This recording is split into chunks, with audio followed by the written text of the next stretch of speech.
Hi, I'm Paula McSporran from the Performance Institute, and today we've run the Chaos to Clarity workshop. And I just wanted to share with you one of the key things that came out of today's workshop was my clients were unsure about the decision-making process. So my question is to you, how do you go with your decision-making? Do you make decisions fast or slow, or do you tell yourself that you're not going to make a decision for a couple of days and put it to what we call the sleep test? How is it for you?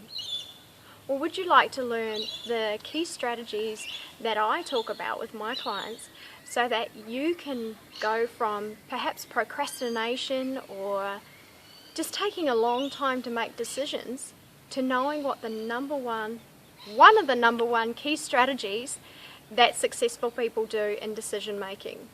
You ready? Have a decision-making criteria.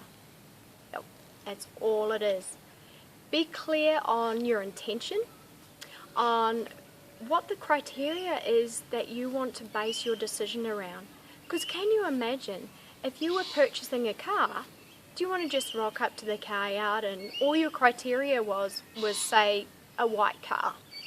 How many cars would you need to look through, or how much talk would you have to put up with from the salesperson before you made a decision about which car to buy? Now imagine if you had prepared a criteria before you even went to the car yard.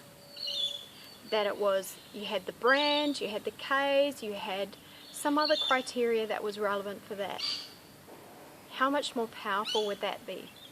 So then, how does this apply to you in business? Of course, exactly that. What is your criteria for hiring a coach, for example? Before you invest in that process, be clear on what your intention is, which means what is it that you want from the coach that you choose to work with. Have your criteria clearly laid out and then set to your interviewing process. All the best to you, and if you want to know more, contact me. I'm Paula from the Performance Institute. Take care.